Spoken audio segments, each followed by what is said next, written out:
La incompleta comprensión de la estructura molecular confundía a los químicos orgánicos del siglo XIX. William Perkin, quien fue un químico británico conocido por el desarrollo de los primeros tintes sintéticos y pionero de la industria química, durante las vacaciones de Pascua de 1856 había tratado la anilina con dicromato potasio y estaba a punto de desechar la mezcla resultante como si fuera un nuevo fracaso. Cuando sus ojos percibieron un reflejo púrpura, en ella añadió alcohol, que disolvió algo del preparado y adquirió un hermoso color púrpura. Perkin sospechó que tenía ante sí un colorante. Este fue quien fundó la vasta industria de los colorantes sintéticos. En 1867, Bayer comenzó un programa de investigación que posteriormente condujo a la síntesis del índigo. En 1868, un estudiante del discípulo de Bayer, Carl Gravy, sintetizó la alizarina, otro importante colorante natural.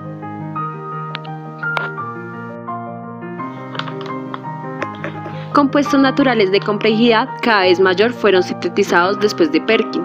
En 1944, Woodward empezó a sintetizar moléculas orgánicas más complicadas, entre las que se incluye el colesterol. En 1956 sintetizó la repserpina, el primer tranquilizante, y en 1960 la clorofila.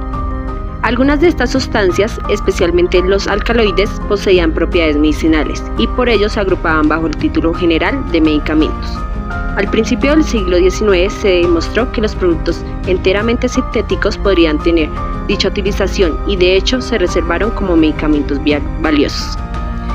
En la Segunda Guerra Mundial se necesitaban muchos medicamentos y gracias a eso se creó la penicilina, que se miró su estructura y fue el primer antibiótico contra la vida en el sentido de vida microscópica. Existen sustancias orgánicas formadas por moléculas que son auténticos gigantes, con miles e incluso millones de átomos. Es fácil romper tales moléculas gigantes en sus unidades constitutivas con el fin de estudiar estas. Levin lo hizo en su estudio de los nucleótidos.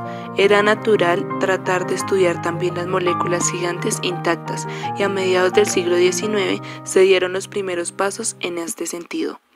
El primero en hacerlo fue el químico escocés Thomas Graham. Gracias a su interés por la difusión, empezó a estudiar la velocidad de difusión de los gases a través de agujeros pequeños o tubos delgados. Logró demostrar que la velocidad de difusión de un gas era inversamente proporcional a la raíz cuadrada de su peso molecular. Ley de Graham. Arne Wilhelm Keuring, sueco, ideó en 1927 métodos para separar las moléculas gigantes en base a las distribuciones de carga eléctrica sobre la superficie molecular. Esta técnica, la electroforesis, tuvo particular importancia en la separación y purificación de proteínas. La molécula proteica se compone de unas 20 unidades distintas, aunque muy semejantes, los diferentes aminoácidos. Emil Fischer empezó a estudiar la molécula proteica a finales del siglo. Demostró que la porción amino de un aminoácido se unía a la porción ácido de otro para formar un enlace peptídico. El botánico ruso Mihail Zinovich ideó la técnica cromatografía y el químico inglés Friedrich Sanger se centró en el estudio de la insulina, una hormona proteica, a través de esta misma técnica, cromatografía en papel. Las moléculas gigantes tampoco escaparon a la mano modificadora de los químicos, ocurriendo el primer caso a raíz de un hallazgo accidental del químico Schoening que convirtió la celulosa del delantal de su esposa en nitrocelulosa. Schoening, comprendiendo las posibilidades del compuesto, hizo posible la pólvora sin humo con la nitrocelulosa, que luego se quiso producir para fines militares, y se nombró cordita, un explosivo muy potente que para incluso tiempos de paz era muy peligroso. Más adelante Alfred Nobel, después de una experiencia familiar, se dedicó a domesticar el explosivo Kieselguhr, que logró volver de seguridad y nombró como dinamita. Sin embargo, pecando por su espíritu humanista y creyendo en que la inteligencia del ser humano sería más alta, pensó que sabiendo el riesgo de este descubrimiento, las personas y la humanidad harían la paz y no la guerra. Sin embargo, pecó por optimista. Pero el desarrollo de los gases venenosos en la Primera Guerra Mundial dejó bastante claro que la humanidad en guerras futuras corrompería la ciencia, aplicándola a una labor de destrucción. La invención del aeroplano y posteriormente las bombas nucleares dejaron las cosas todavía más claras. La ciencia, que hasta finales del siglo XIX parecía un instrumento para crear la utopía sobre la Tierra, vino a mostrarse para muchos hombres como una máscara de horrible destino. El inventor americano Johns Hahn, en un intento de ganar la recompensa ofrecida a quien obtuviese un sustituto del marfil para las bolas de billar, empezó a trabajar con la pirocilina. La disolvió en una mezcla de alcohol y éter y añadió el alcanfor para hacerla más segura y maleable.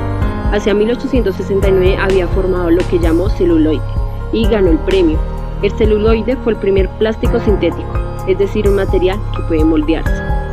El plástico en forma de película llegó por derecho propio, gracias al interés del inventor americano George Eastman por la fotografía. Aprendió a mezclar sus estímulos de compuestos de plata con gelatina, con el fin de hacerla seca. En 1884 sustituyó el vidrio plano por la película celuloide, la cual facilitó tanto las cosas que la fotografía, hasta entonces privilegio de los especialistas, se pudo convertir en un hobby al alcance de cualquiera.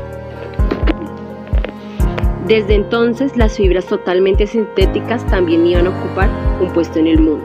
El resultado fue que en el año 1932 fue el neopreno, uno de los cauchos sintéticos, como se llama ahora, elastómeros. Uno de los más grandes polímeros es el petróleo. Edwin Lauret, un inventor americano, fue el primero en perforar en busca de petróleo en 1859.